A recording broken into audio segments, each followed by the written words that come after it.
No half in, half out Brexit. The Prime Minister plans a clean break from the EU. As Theresa May sets out her vision, she says Parliament will get a vote on the final deal, but her plans will involve a major change for trade. I want to be clear. What I am proposing cannot mean membership of the single market. She promises a global, stronger and fairer country. We'll explore exactly what she means. And I'm in the City of London assessing the impact of Theresa May's speech on businesses and on the value of the pound in your pocket. Also this lunchtime, the mystery of Malaysia airline flight MH370 may never be known as the 3-year underwater search is called off. And the young royals get their heads together to change the conversation on mental health.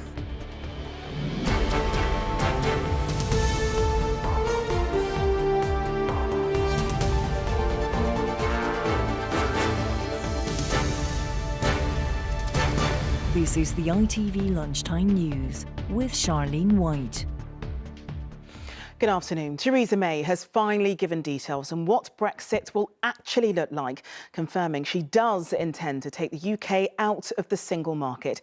She wants to cut a deal in just 2 years, but the changes would be phased in and Parliament will get a vote on any final agreement. At the heart of her plans, a pledge to tighten immigration, something she believes was a major reason the country voted to leave in the first place. But she said leaving the EU didn't mean leaving Europe. And she warned Brussels not to play hardball, insisting no deal for Britain was better than a bad one. We'll have reaction from across the country in just a moment. But first, our first report is from our political correspondent, Carl Dinnan. 208 days after Britain voted for Brexit, the Prime Minister finally stepped forward to tell the world what she thinks that means. But first, before an audience of ambassadors, high commissioners and British officials, she announced that Parliament would have its say. I can confirm today that the government will put the final deal that is agreed between the UK and the EU to a vote in both Houses of Parliament before it comes into force. She said she wanted to prioritise keeping the Irish border open and the rights of EU citizens here and British citizens in Europe. Then, the long-anticipated announcement about membership of Europe's free trade area, the single market. We will pursue a bold and ambitious free trade agreement with the European Union. This agreement should allow for the freest possible trade in goods and services between Britain and the EU's member states. But I want to be clear.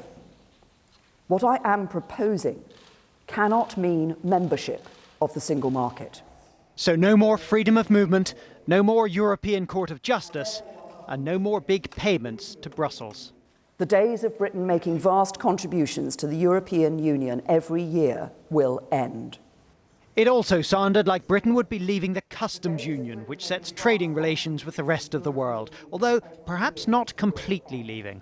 Whether that means we must reach a completely new customs agreement, become an associate member of the customs union in some way, or remain a signatory to some elements of it, I hold no preconceived position. I have an open mind on how we do it. It is not the means that matter, but the ends. Mrs May anticipated a phased implementation of the New Deal after Brexit, and she finished with a warning for any EU leaders thinking of punishing Britain for leaving. That would be an act of calamitous self-harm for the countries of Europe, and it would not be the act of a friend. Britain would not, indeed we could not, accept such an approach. And while I am confident that this scenario need never arise, while I am sure a positive agreement can be reached, I am equally clear that no deal for Britain is better than a bad deal for Britain. But that's exactly what Labour are concerned about. There seemed to be an implied threat that somewhere along the line, if all her optimism of a deal with the European Union didn't work, we would move into a low-tax corporate taxation bargain basement economy on the offshores of Europe. This afternoon, MPs will be debating what Mrs May is proposing, although it's still not entirely clear that they will have a binding vote at the end of the process. Then the rest of the European Union will get involved, and they will have a say. Carl Dinnan, ITV News, Westminster. Well, as promised, let's get some reaction from across the UK. Our business editor Joel Hills is on a trading floor in the City of London. But first, our Wales correspondent Rupert Evelyn, who's in Vale, where 2/3 of voters were in favour of leaving the EU at the referendum. So, Rupert, what are people there making of Theresa May's speech? Well, I don't think you'll be surprised to hear that the people of Vale don't perhaps give it the forensic analysis of Theresa May's speech that a lot of the politicians and the journalists do. That said, it is something that is deeply important to them here, and Vale is a very interesting case study in itself. Wales as a whole is a net beneficiary from the EU, i.e. it was getting more money from the EU than it was putting in. And here in Vale today, I think there is still a little bit of concern about what is happening in the future, but overall in this town people are broadly in favour of what Theresa May is saying today, and that starts with, as I spoke to some person earlier, their broad approval of leaving the single market. I think it's more than the issues that have been brought to light, the immigration issues. I think it's a case of more of our British identity. And it's still the case now. You're still as resolute about that. I've never wanted to be a part of Europe. I think we're quite efficient enough as a country and proficient to be able to make our way in the world. We did before. And better off without it. Yeah. Well, the Prime Minister said today we're gonna leave the single market. No longer part of that. We'll trade with different countries on our own terms. Is that? Yeah, it's nice to come out of it. Then you know what you're doing then, don't it? We come out of something like that. Immigration is naturally an important issue here, as it is in many other parts of the UK, and I think there is some scepticism in terms of what Theresa May has said and her promise to control immigration, and of course what ultimately happens and the reality of how easy or difficult that may be prove to deliver. OK, Rupert, thanks very much.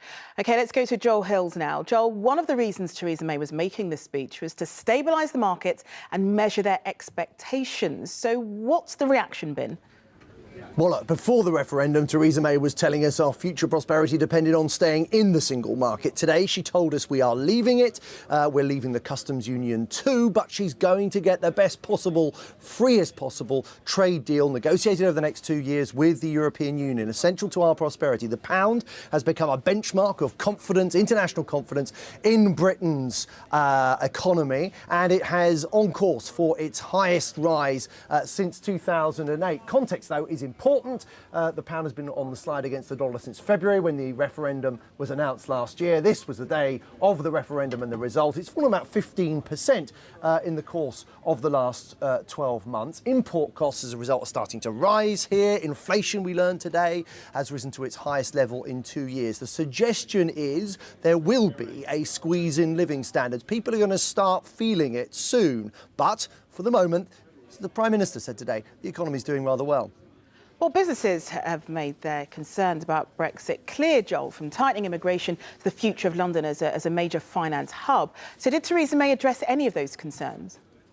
She addressed them in broad brush. There was a lack of detail there. Businesses will like some things. They'll like on immigration, the fact that the brightest and the best will still be welcome. Low-skilled workers, though, the Prime Minister making clear, will not. There'll be restrictions on that. That will affect some businesses, particularly those that employ and service the NHS and employ low-skilled workers. They'll like the noises about free trade. The Prime Minister's committed, it would appear, to tariff-free, tax-free, quota-free, ongoing access to the European Union and its economies, but that will come at a price, and she didn't spell out today what price she's willing to pay. There are red lines in terms of immigration. There's a red line in terms of EU law and the European Courts of Justice. So there's no guarantee that she'll be able to achieve the ambitions that she set out today.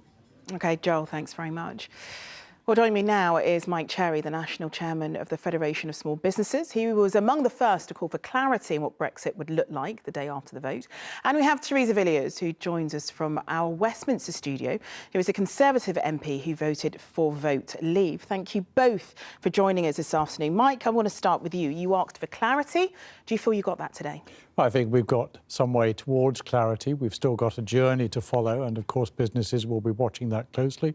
But the Prime Minister also made it very clear that when she could, she would keep people up to date with how those negotiations are proceeding. So would your members be happy with what she said today? Well, we have clarity. What we need to be making certain is that on trade we have access, whatever that may mean in practice, hopefully tariff-free, to that 500 million people within the European community, within Europe itself, but also look to overseas markets. And it's that we need to be getting the right support for small businesses to grow and invest in their businesses. Well, Theresa, as Mike said, we got a little bit of clarity, but in terms of Theresa May's 12-point plan, as you yourself were supported leaving the EU, are you happy with that plan?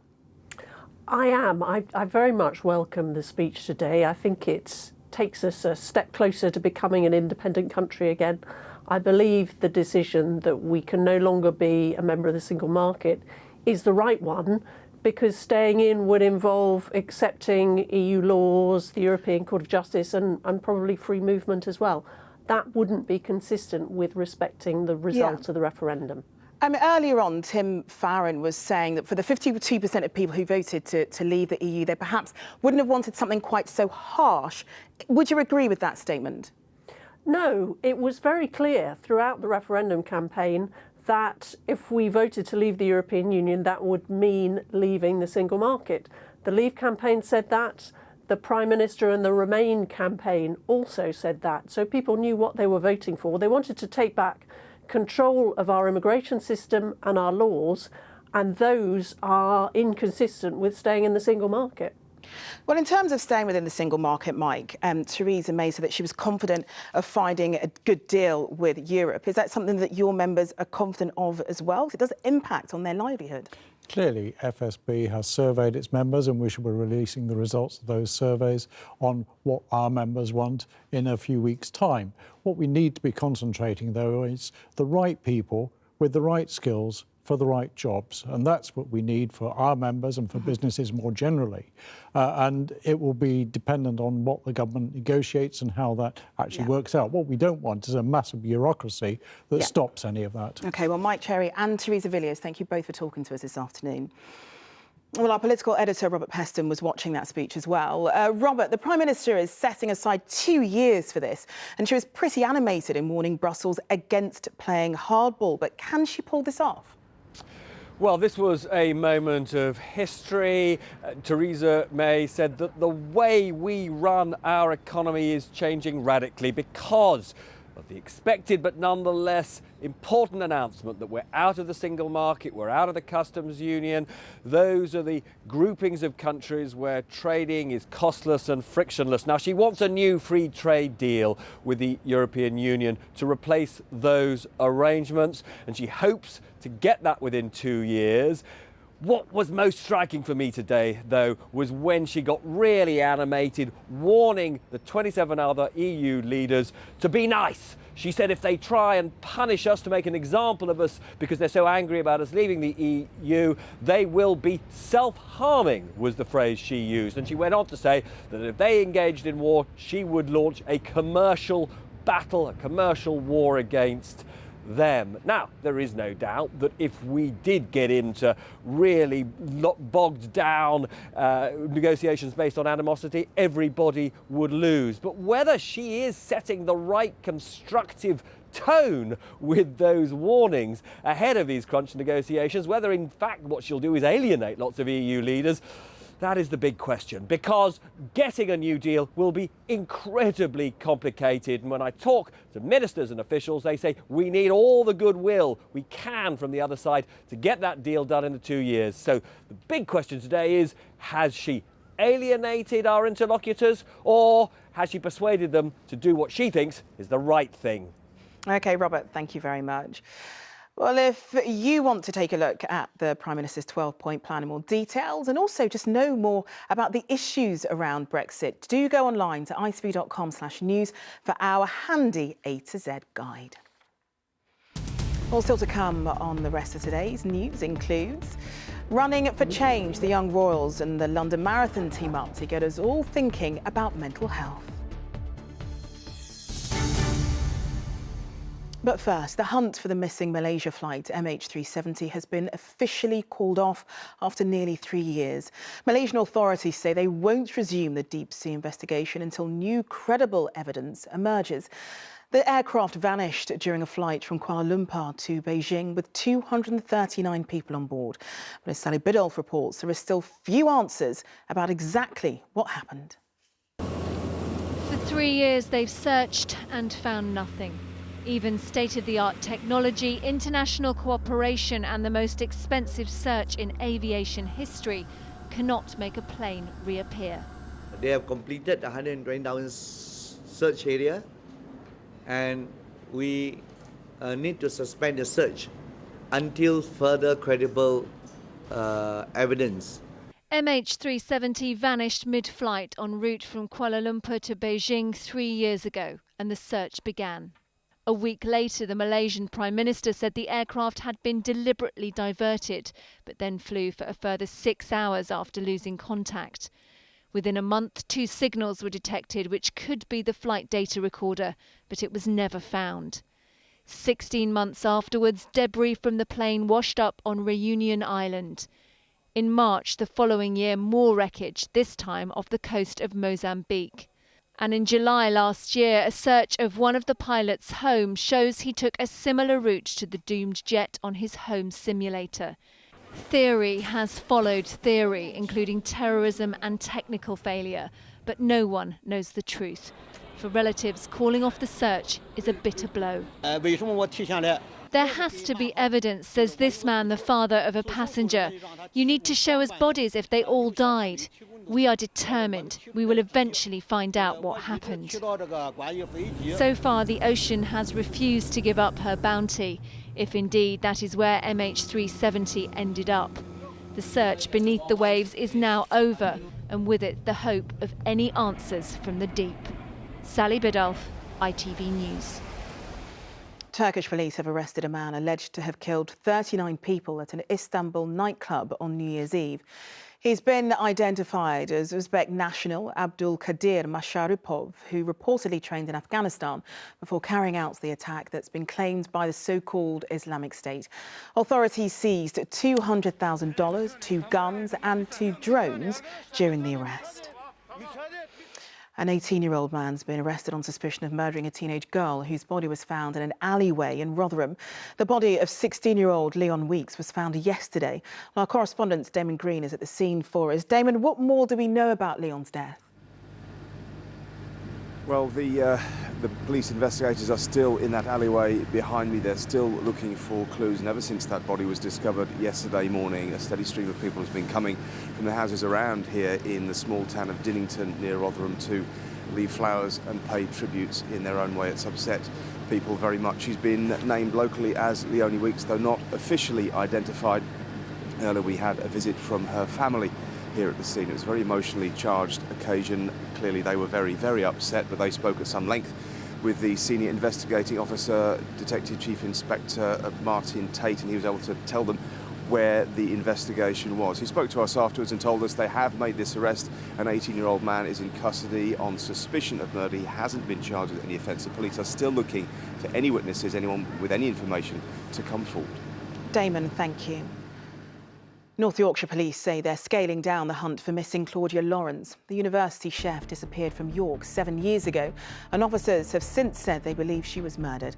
There's been a £1 million review into her death, but police say without more evidence, it's reached its conclusion. In Manchester, police have arrested a man in hospital on suspicion of causing the explosion that injured him. The blast ripped through 2 terraced houses yesterday, leaving another in a critical condition. 3 others were treated at the scene. And the funeral of women's rights campaigner Jill Saywood has been held at Lincolnshire Cathedral in Staffordshire. Miss Saywood was the first rape victim to waive her anonymity when she was attacked back in 1986. She campaigned to change a number of laws around violence against women. Finally, the royal family are calling for major change in the way we think about mental health this lunchtime. The Duke and Duchess of Cambridge and Prince Harry have been explaining how they plan to extend a campaign called Heads Together that they started last year. Our correspondent Rebecca Barry has been at the launch in central London. Rebecca, what is it that the royals had to say today? Well, in just a few months' time, the London Marathon will be finishing here on the Mall, and the charity of the year is Heads Together, a mental health campaign that's spearheaded by Prince Harry and the Duke and Duchess of Cambridge. The challenge that so many people have is not knowing how to take that first step of reaching out to another person for help, admitting that they're not coping. Fear or reticence, or a sense of not wanting to burden another, means that people suffer in silence. Well, I'm joined by John, who's running the London Marathon this year. John, I know this is a cause very close to your heart, having lost your father to suicide and then having experienced mental health problems yourself. Can you tell me why you're running the London Marathon? So I'm running the London Marathon, I guess, for a number of reasons. For my own mental health, where it's important for me to run, and also the campaign for Heads Together that has been launched today with the London Marathon, and talking and hopefully trying to get the nation talking about mental health and how important that is. You met Prince Harry and the Duke and Duchess of Cambridge. Yeah. Tell me how it felt to meet them and how it felt to hear them promoting openness about mental health. Because I think that's what is so important, is openness and trying to get people to talk about mental health. And, you know, Harry and William and Catherine, they, you know, put me at ease, and the talk I had to do today. And it was just, you know, really, really important, I think, that what they're trying to achieve with Heads Together and changing the conversation around mental health. Tell me from your experience why it was so important to have someone to talk to. So I suffered from, when I was a teenager, I had mental health problems of stress and depression, and it was turning to a friend, you know, to talk that really was the turning point for me, and getting the right help. So yeah, I can't underestimate the importance of talking. And if you have a friend to turn to, and if just one person today who's going through or had gone through something similar to me turns to a friend and can talk, it really can make all the difference. Well, for too long, the royals say that it's been a case of keeping quiet and carrying on, and they want to change that. OK, thanks very much, Rebecca. That's it from us. Goodbye.